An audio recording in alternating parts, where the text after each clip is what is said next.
Hello everyone, today's video I'm going to show you on how you can upload a thumbnails to your YouTube video that you want to upload. Click on the plus sign here and click on upload video.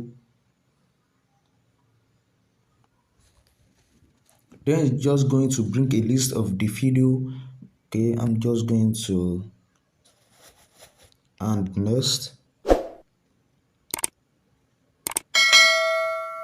Then you are just going to click on this button by my left hand side, this picture setting like photos and as plus sign. Click on that. You can see then you are just going to select a list of the one that you want to use into and next. Then you are just going to click on this button by my left hand side, this picture setting like photos and as plus sign. Click on that.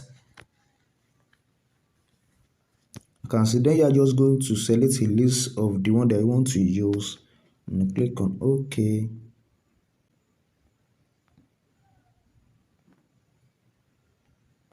By this you can upload a thumbnails to your YouTube video that you want to upload. So I'm just going to see you in my next video.